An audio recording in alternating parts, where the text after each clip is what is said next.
we mix up the word retention with loyalty, and they're wildly different things. Dealership loyalty is super interesting. Nowadays, those customers really belong to the dealership, not the salespeople. We should be using those platforms for marketing automation, not considering that personalization. It could be so much better. It could be, hi, welcome to your store. Thank you so much for coming in again. I want you to have a great experience. Our industry is basically going to live and die by hospitality from this day forward. Little things make big differences, and that impacts loyalty.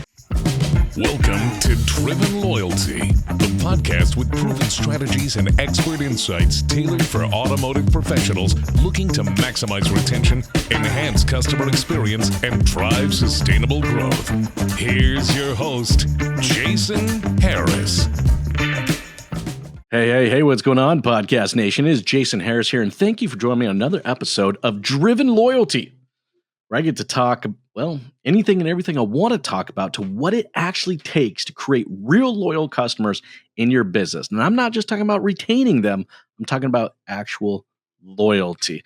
I got a great guest today, and I'm actually super excited to jam with this guest. Excuse his little beach vibe. It's okay. I'm used to it. You may not be, but that's all right. Just kidding. I'm just messing with him. Anyways, before I introduce today's guest, we can't make cool content like this without our sponsor. And we got a cool sponsor for this one. So here's a quick message from our sponsor. This episode is brought to you by Podium. So here's a question for you. What would it mean for your dealership if you had one more employee who worked 24/7, never took a break, and was focused solely on turning every lead into a yes, even the after-hour ones, into test drives, a sale, and ultimately, more revenue? Well, let's meet Jerry, Podium's brand new AI BDC. Jerry is a lead conversation machine, ready to jump on every lead that comes in instantly.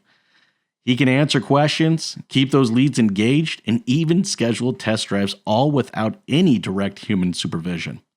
And here's the best part. With a seamless handoff to your sales team, your customers will never even know they were interacting with an AI. If you're curious about how Podium's AI BDC can help you move more cars, check it out at podium.com/SWJ. That's for Strategy with Jason.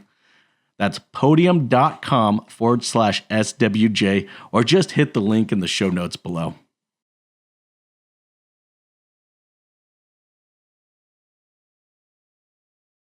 All right, guys.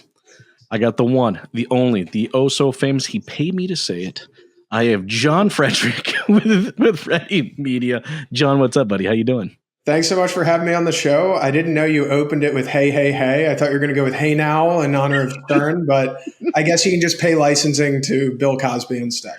You know, it's so funny that you say that, because I started this years ago, and I was not a big Fat Albert fan. I think as a kid, I probably saw maybe one or two episodes of it, but I wasn't a big fan. And so people ask me, they're like, where the hell did that come from? How did you start doing that? And it's I look back on the first podcast I recorded in 2015. I just opened, the camera came on, and for some reason, this inner Fat Albert came out, and I was like, hey. It's a strong open. I would keep it. Who's your ultimate radio inspiration? Who's inspired you to produce a podcast? Dude, that is a good question. I don't even know. Actually, here's a funny thing, Jon. And for a lot of people that have been watching me over the years, and dude, almost 2,000 episodes. We're almost at 2,000 episodes. Congrats. That's insane. I actually can't stand watching or listening to myself. For the longest time, whenever I did an episode and my team was going to go edit it, if I walked into the room where they were editing, back when we were in the same office and stuff like that, they would turn off their monitors. Because I would go in there, I'm like, oh, I don't like that, change that, or add this, or can you move that around, or something like that. Honestly, I didn't even like it. So it was something I just had to get used to, man. Oh, I was such a Stern guy. I feel like if anybody ever had an on-the-road sales job, they got so into Stern that you started understanding the back office and the random characters. And, That's true. As his show was winding down last week, he told some story about, or a lot of Norm Macdonald Stern clips got posted. And those were, if Norm was ever there, it was the all-time best. You know what? I do like that. I would say if I had to say anybody, it would probably have been Gary Vaynerchuk, right? That's actually what started me to do the podcast. I was actually at Ford's head office. It was a marketing meeting. I kind of got sucked into it, and I'm in there, and we presented a few things. And one of the guys go in there, "Hey, you remind me a lot of this Gary Vaynerchuk," and I'm like, "Don't know who that is. Is that a good thing?" He's like, "Oh yeah, it's a good thing." And that was the end of the conversation. So after the meeting, I get in my car and I'm Googling, I'm like, Gary Vayner, Heiner. How the hell do you spell this guy's name? And finally I find it. Oh, he's got a podcast. All right, I'll turn it on. I'm listening to it on my 45-minute drive home. Within 45 minutes, I knew what this guy's strategy was. I'm like, this is ingenious, because it was in line with what a mentor told me many, many years ago. No one cares about what you have to offer or sell them unless they know how much you care. Right. And that was the beautiful thing of the podcast. The podcast allowed me to go out there and show people that, man, I love this industry. It is an awesome industry, and I have nothing but great passion for it. So that's where the whole podcast went into. I think Gary's under threat by Hormozy right now. I think Alex has become the GOAT of content for your business. And I think the number one Hormozy principle that I live and die by is just tell everybody how you do it. Give away your secret sauce. Everybody will go try and do it themselves, but once they figure out how much work it is, they just come back to you, and you get a lot of clients that way. You're 100% right. And it's funny. I say Gary, and I probably haven't listened to one of his podcasts in probably 4 years. But that's who it was. That's how I got started. Okay. I know we're already getting into the podcast. Everyone's like, well, isn't this a podcast about loyalty? What are these guys talking about? Okay, don't worry, guys. This is what happens when I bring good friends onto the show. We go squirrel, and there we go. We went squirrel on you guys. Okay. Let's get into this. But first, what I want to do real quick, John, for everybody out there watching and listening, I love kicking off these podcasts with a little origin story, because I'm fundamentally interested. So let's start there, John. How in the world did you get started in this crazy little world we call the automotive industry? Yeah, I was a townie on the Eastern Shore of Maryland. I say that I was kind of a half townie. I went to prep school in Baltimore, so I'm not like a perfect Eastern Shore of Maryland redneck, but I'm kind of like half. And then on the Eastern Shore, there were a lot of DC guys that had their weekend and summer home, and Jim Coons was one of them. He had 30 stores in DC. My family had a family business. I was kind of the step kid. I was kind of like a look, don't touch. And then he kind of did the math and walked across the street and said, why don't you come work for me? So then Jim Coons put me in Tyson's Toyota, did that from 2012 to 2019 out of Clemson, and I was a salesperson, internet manager, desk manager, used car manager, general sales manager in their Toyota stores. So I was 21. I've been kind of like back against the wall presenting my P&L in front of the Coons executive team and fellow general managers.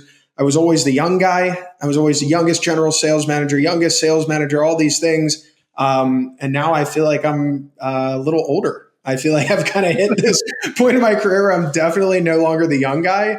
And, I bounced around. I've been a vendor. I was on the receiving end of a really cool moment in time where I got a bunch of leads because a social media account mentioned it, sold a bunch of car dealers product through it. And then from there, I helped bring that social media account to fruition on the business side. That was car dealership guy. And then after I kind of made my name doing that, I did it for a bunch of other people. I do it for Chris Kerner, Russ Flips Whips, George Saliba, Moving Merch, Benz and Bow Ties, Braden Shaw. I have a talent management company. We do marketing and training. Dude, I love it. Look, this is the industry, right? Once you get bit by the bug, you're not out. You're always just kind of find some way to reinvent yourself inside of it, right? So like, no surprise to me that, in your early 20s, your mid 20s, you got bit by the bug. And then now here you are, and you're still in the vertical in some way, right? It's so funny. Look, I find people usually get into this business in one of three ways, right? They either stumbled into it through a fluke series of events. Okay. You happen to meet Jim Coon while he's away at his vacation home, right? Or they get born into the business, which I know for a lot of people out there watching and listening, you might fall into that category. Or like me, which I think a fair amount of it, you got conned into it. And I got conned into it. I admit I am one of those people that answered that newspaper ad that said, you want to make $100,000 a year, no education required, call this number. I remember my interview with Coons. It was really funny because I was 22 years old, and they said, you're obviously really smart. I think that you can work really hard, and you have a very high likelihood to sit where I'm sitting. They said, but it really just boils down to, are you cool with missing all of your kids' soccer games, never going to like anniversary dinner with your wife, missing all the holidays? And they're like, if you can do that, you're going to make over $1 million a year. And, you're 22 years old. I can say, sign me up. It's like the easiest yes in the world, but rubber doesn't meet the road until you actually have all those things. That is very, very true. And I think there's a whole podcast that we could probably do just on some of those war stories. Actually, that might be a good idea. Okay, let's get into today's topic because I love this, right? Like the whole point behind driven loyalty is that I believe fundamentally as an industry, we've been focusing on the wrong set of data, right? We mix up the word, retention with loyalty, and they're wildly different things, right?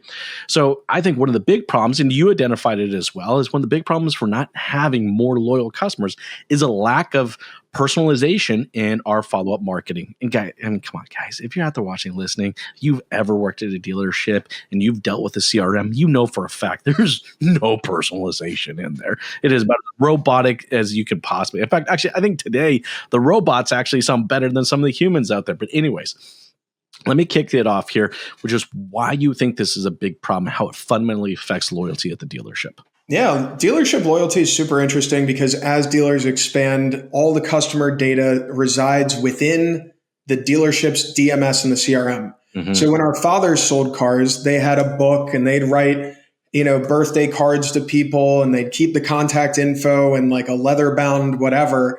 And nowadays, those customers really belong to the dealership, not the salespeople.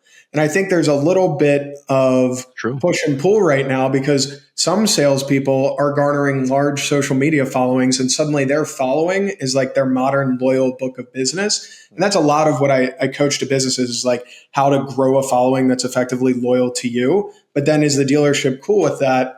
I think that all of these dealership contacts that are being mass marketed to through email, text, all these CDPs or marketing automation platforms, it does miss personalization, even if you sub out the name, even if you get the correct trade, even if you get whatever personalization is. My thesis is more like we should be using those platforms for marketing automation, not considering that personalization, not considering that a personal touch. When the prospect or the person within your database is warmed up to enough where they decide to contact you through all the remarketing efforts, then you should be thinking, how many awesome, personalized, friendly human touches can I possibly engage this person with? Great point. point. We have a person on staff at my company who is really just an awesome vibe. She's really friendly. She's really nice. Nobody could ever get mad at her. We use AI to prospect outbound. They do all this emailing, texting, all this stuff. And then when they go to do like kind of the pre-meeting appointment, learn a little bit about you, qualify it, they're talking to a girl who's like, oh, it's so nice to meet you. Thank you. So, oh my goodness, I see that you've worked with us before.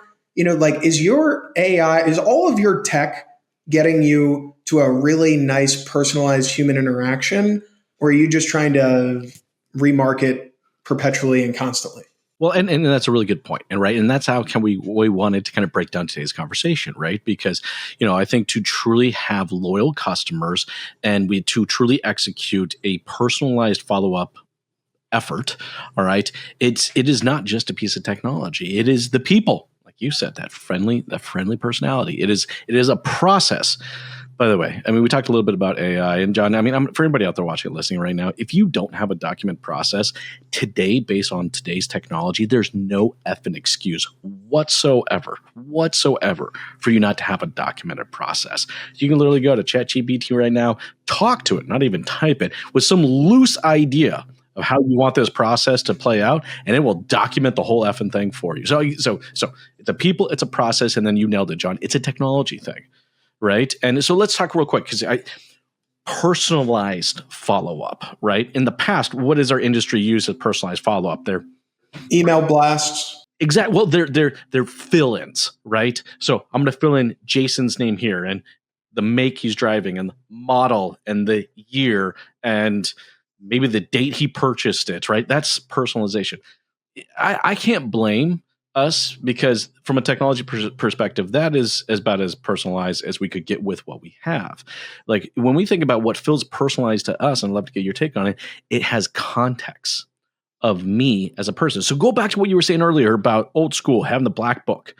What was? Yeah, I believe personalization is when you step out of the car, you are greeted by an employee, and it's effectively like a Ritz-Carlton experience. Yeah. Within that DMS resides all the information necessary to say, "Hi, Mr. and Mrs. Frederick. It's so nice to have you back at our store." Greeting somebody and welcoming them back and acknowledging them being a previous customer, and then saying something along the lines of, "Thank you so much for recently servicing with us." If you hit 3 points, thank you for coming back again, thank you for recently servicing with us, then suddenly you're at an elevated experience that all the technology we have is capable of providing that information. But then we all walk up to the Fredericks walking through the front door. And we say, "Hey, how you doing? What are you looking for today?"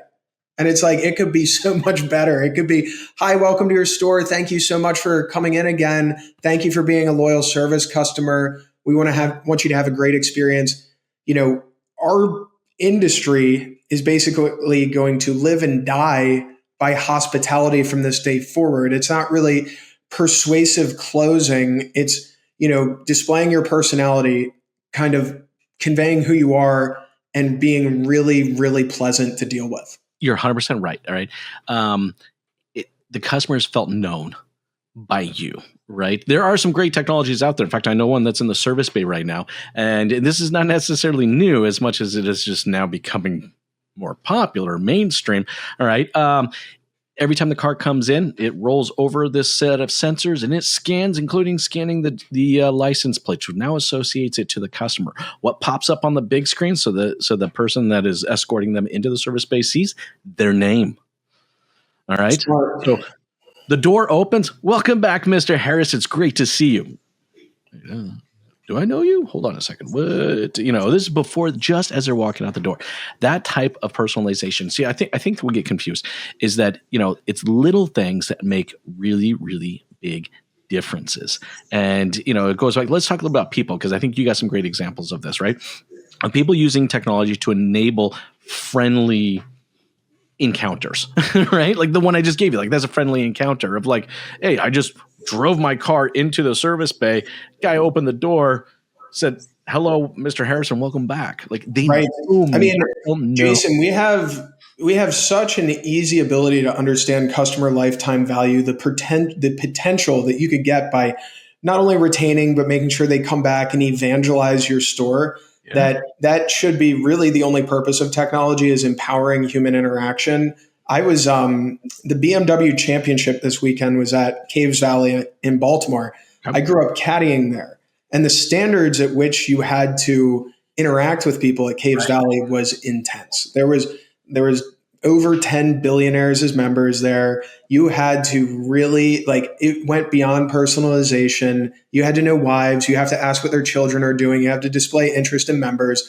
And I do believe that, it's that sort of like customer service role, that hospitality role, that has a huge place in our business going forward. That Ritz-Carlton, that Caves Valley caddy person, that's who's going to ensure you're going to have a great experience. When I started off in the business, I was shocked how a lot of salespeople were arm twisting. A lot of them were pissed off at how long it took a customer to make a decision. It just face value day one in the industry. I was like, whoa, there is rampant entitlement. Yeah. There's people saying you're wasting my time. I don't know, it's pay plans or whatever. I totally understand the situation people are put in. But we did not really optimize for customer service or hospitality. We optimized for raise your hand if you're willing to work 6 days a week from 8 a.m. till 1 a.m. Yep. And you'll stay late to make a mini on Saturday night. That's kind of what we've always optimized for, unless you were in a luxury Highline store. But with the advent of technology doing a lot of the heavy lifting, perhaps you can operate a little more efficiently. You can offer a better schedule to an employee, and now you can hire what would be the Caves Valley caddy or the Ritz-Carlton front desk person. Well, dude, and I love the fact that you say that, because we say in our business all the time, this is a people business. Yep. Where the hell are the people? I can't tell you how many times I've walked into a dealership, hefty size, and I've walked into, let's see, the last 4 months, probably about 400 or 500 dealerships I've walked into. Yeah. All right. And don't get greeted. No one's saying hi. They're literally sitting at their desk, staring at their computers going, please don't make eye contact. Please don't. Oh man, that is such a pet peeve of me when they don't stand up and greet somebody. Let's bring the people part. Like it's a little, here's the thing, guys. The thesis is that little things make big differences, and that impacts loyalty, like personalization. All right. We got to bring the people back into this business. And I'm sure when you're in the business, you saw some great example of this playing out. Every dealership employee should go work for Publix for 2 weeks before they started the store, because I used to sell wine to Publix. And even as a vendor, if you came within, I think it was like a 20-foot rule, 15 to 20 feet of a customer, you had to acknowledge them. You say, hey, sir, how's your day going today? And that was such a great Publix rule. And I believe other companies, perhaps like Disney World, has the same rule. But that, like that little fundamental human touch, human interaction, that's what drives loyalty, in my opinion. Who had a great experience? Who had like a unique, cool experience? And that's what our industry can provide, because we do hire what would otherwise be personality hires. And that's what we encourage in, the Russ Flips Whips thing we do, where we teach dealership employees how to do content. We really see this as an empowering moment where you give the employee a chance to build their own following, which is in effect reputation management, employee engagement and loyalty, because you start taking control of your own business. I think the reason the greeting isn't there, I think the reason that like the fine hospitality touches aren't there, is because that's not the salesperson's customer anymore. That's Mr. So-and-so's customer. That's the rooftops customer. And for the past 20 years, that's what we've taught. The customer belongs to the store. That is not your customer. That's the store's customer. And that ownership that we fought, where the salesperson said, no, you can't hand my previous customer to somebody else. That's my customer. That was them clinging to like career satisfaction, dignity, all these things that have been effectively steamrolled out of our business. But now that we have technology that can do heavy lifting and do like the busy work, we got to get it back to that. This is my customer. I know him. I'm going to stand up and greet him. I'll take care of him. That's ownership and that's dignity. I mean, do you think, who puts more pride in their career right now? Like an excellent realtor who's kind of running around town networking and knowing everybody? Is that, well, I give Walmart more credit than most dealerships I've visited. At least they pay someone to sit there and say hello. Yes. Right? Yeah. It's a hospitality function, but we can sit here and, almost said the B word. We could complain about it. Or how do we go about training hospitality? I think that's the only thing that drives loyalty. I'm glad you brought that up, because this is a perfect segue into the process side, right? Because, look, guys, you're all out there watching and listening right now. I know that you are loyal to something. Maybe it's a food or a beverage brand, or maybe it's a clothing company or a chain of hotels. I definitely have mine. All right. And look, the little things they execute on don't just happen by accident. It happens because they're intentional. Just like Jon was talking about with Publix. Okay. Within 10 to 15 feet, they were programmed, they were process, all right, to execute something. And it may be something as small as just saying hello and how's your day, all right? But those little things make big differences. And that's why we go into kind of the process side of getting personal. Because like we said, first thing first, guys, if you've been watching the show, first thing first is the people. You got to bring the people part back, okay? There needs to be that handshake, that eye to eye, that friendly voice, all right? Like there's a lot of things that we do or we say without actually saying. Okay. So that body language, that all needs to be like, I want to feel like people want me there. That sounds crazy, but guys, I'm telling you, that's super important. Now let's get to the process side, Jon. How do we process, all right, that personalization and some of our follow-up marketing to ultimately create more loyal customers? Yeah. So how do we build the process? Or some examples. Yeah, I would say it really is simple things. It's, you have to have, right now we teach a lot of closing. You know what I mean? I feel like when I was at the sales floor, you had to know how to do a great TO. You had to force people to say yes in the moment. And that's kind of what came at the cost of customer service, I believe. But I think that there are there's playbooks out there. There's the Ritz-Carlton playbook, there's the Publix playbook, and then it really is just kind of the rules that you'd learn if you were a waiter at a restaurant. It's greeting people, making sure they're taken care of, making sure that, everything's progressing and they're having a great time, pivoting it to having a great time. I think that there's enough how to close out there. And if you can't close, then it's just not the right thing for you. Sure. But I think withdrawing objections, being able to overcome objections deliberately can't come at the cost of the customer service. And every store is going to have their own process, but greeting would be a thing you can start with, thanking people for previous business, calling them the next day to thank you so much for buying a car, calling them 30 days later to thank you for buying a car, implementing really fundamental things like that. And even the way you present numbers, learning how to set the stage so that you're about to go present numbers and ask somebody for the business, but you're not going to do it in a rude way. The way I always used to say that is, okay, guys, thank you so much for going on the test drive with me. I'm going to go up to the sales tower right now. I'm going to get a sales proposal from my sales manager. It's going to have your trade value on it, the price of the car, the processing fee, and the taxes and tags. We're going to break it all down so that you can see a simple bottom line at the bottom. And then those numbers should be agreeable because it has everything, our sales price, your trade value. You just simply sign at the bottom and we proceed from there. So I believe customer service has a lot to do with telling them what the next step looks like. And I think that's something anybody can implement. The greetings, the thank yous, and then when you go to get a sales proposal, explain what you're going to do and what the next steps clearly are. Dude, I'm 100% with you on this. When I think of some of the processes, let me give you a quick example, right? You bought a car. Congratulations. You bought a car. You are going to spend 20, 30, 40, 50, 60, whatever thousands of dollars of your hard-earned money on a product. And most dealerships, it is, here's an envelope. Thank you for your business. There's the door. Well, a great solve for that would be kind of employee appreciation events at the dealership. So a lot of these dealerships are, Taj Mahals. They're really they're fancy as hell. I know. I don't even know if I belong in a fancy dealership. I need like a rock lot and a really ugly showroom to fit in. But for those of you that have fancy dealerships, hosting events once a month, open invite to all of your customers. I remember back in the day, my grandfather used to go to the dealership in Easton, Maryland, and they would have like crab feasts once a month. Celebrations. Let's celebrate this thing, right? I'm hearing where you're going with this. I went to the Rorman Honda store grand opening in Schaumburg, Illinois, and they had a cool party for all of their customers, and the community really appreciated it.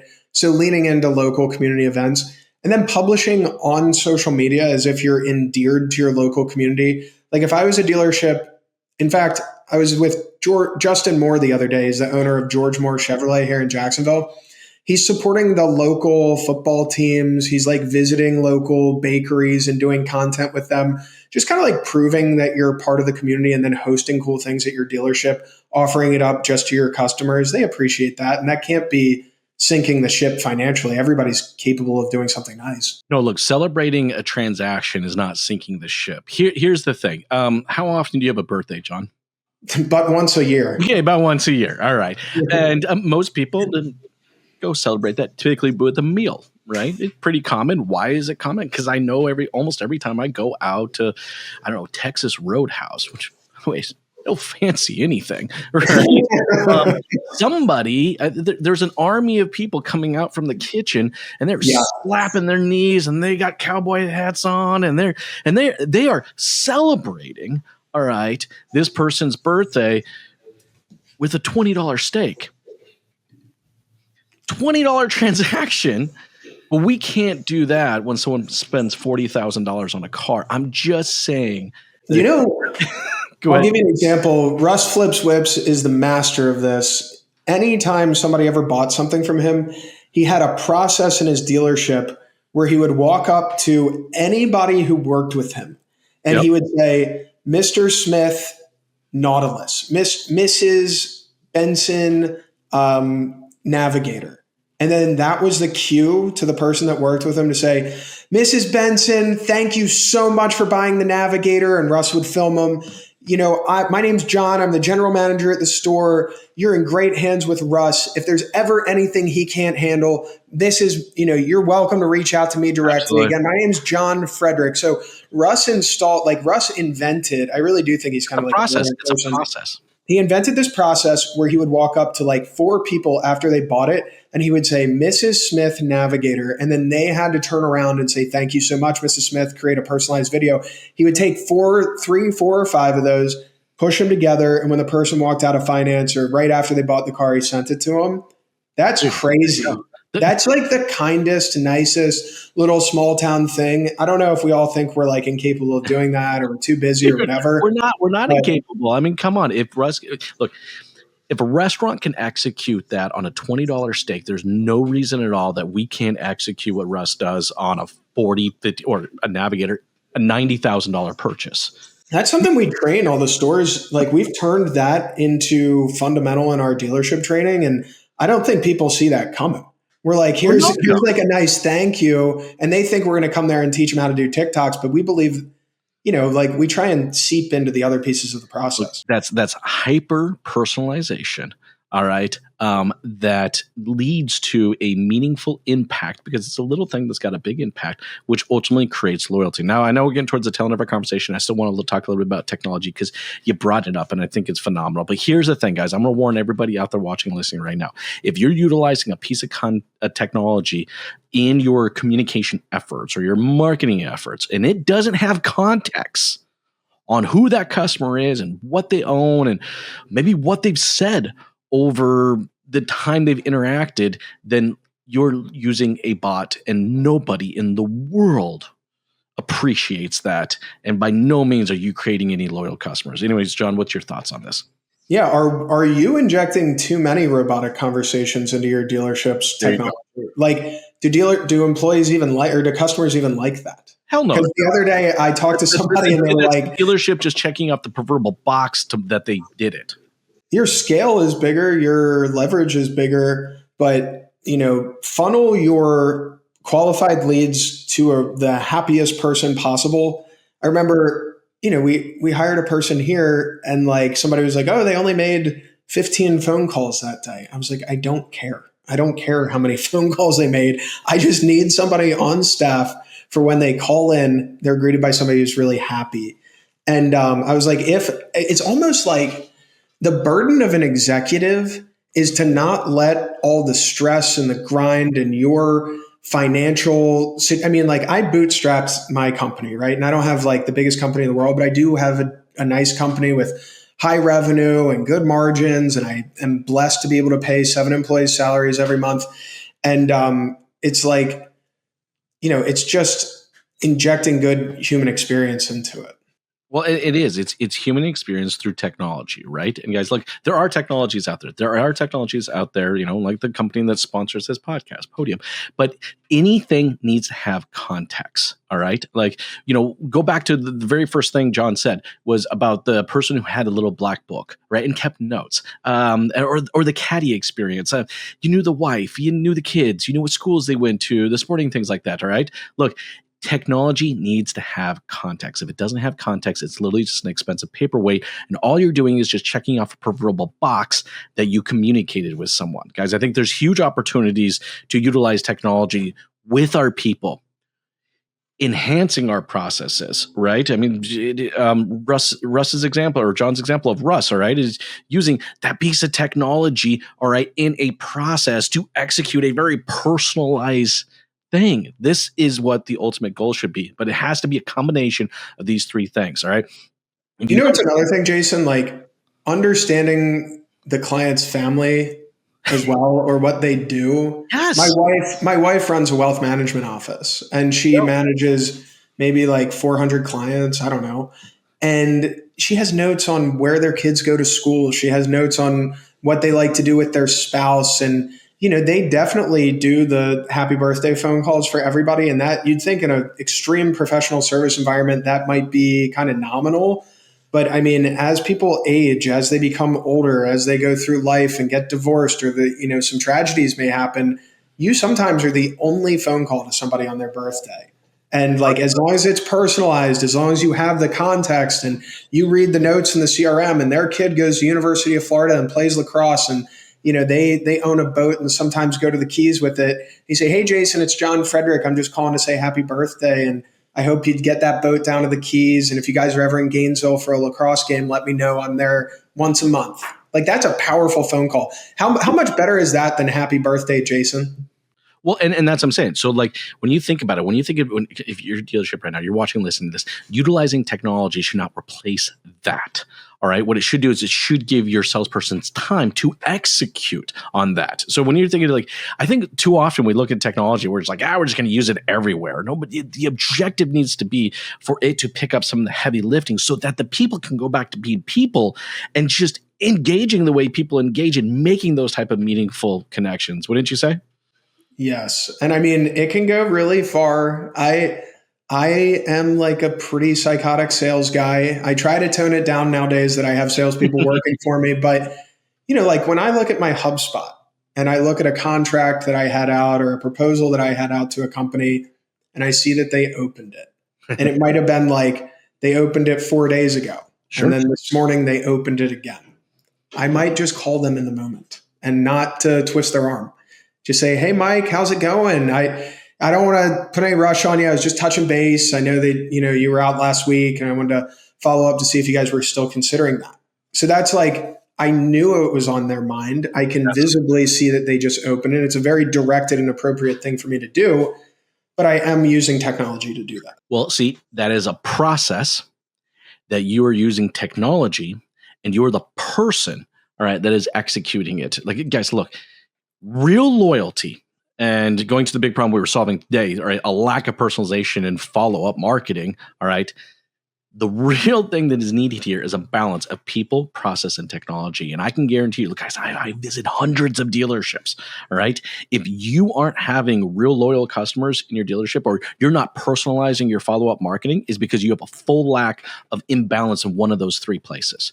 So just sit back, take a quick inventory, do a quick index, all right? When it comes to personalizing your follow-up marketing, are you including the people? Do you have the clean process? And is the technology ultimately supporting it, like the way Jon just described? That's technology supporting a process that he's created to ultimately create a better people connection. I would probably sum it up. Yeah, if I was a dealership to get started today, I would practice my greetings, seeing if the technology I have at my fingertips that I'm already paying for could empower them to be personalized and better. I would practice our thank yous, same thing, see if the technology we have could make them better. And then practice our personalized outreach, like a birthday phone call, see if we have the technology and the notes on hand to make those better. And then consider hosting an event at your dealership every once in a while. Humanize your dealership, make it a place people are welcome to stop by, and make it a place where your employees are proud to work, and empower them to take care of their following. And don't be afraid of letting a salesperson consider that customer to be their customer. That's where the real estate market is right now. That's where wealth management is. Any consumer-facing executive, whether you're a lawyer, physician, realtor, they empower those people to treat the customer as if they're their own. Yep. And in the dealership world right now, we've got a little bit of an imbalance where the rooftop says that's our customer. Well, and that's the winning mix right there, man. That's the play, right? And guys, for out there watching and listening, I know we haven't necessarily touched on everything, all right, in today's conversation. I think we touched on a few things. Hey, Jon, for everybody out there watching and listening, I know who maybe like to connect with you, maybe continue some parts of this conversation, or even learn more about what you're doing with Freddie Media. What's the best way to connect, Jon? Hit me up on LinkedIn. I've got a big following there. I kind of don't shut up on LinkedIn. So Jon Frederick on LinkedIn. We've got Savannah Sims is on the team as well. People always connect with Savannah. Russ is out there. Look for Russ. But yeah, hit me up on LinkedIn, Jon Frederick. We'd love to connect. Awesome. Hey, for everybody out there watching and listening, we appreciate you.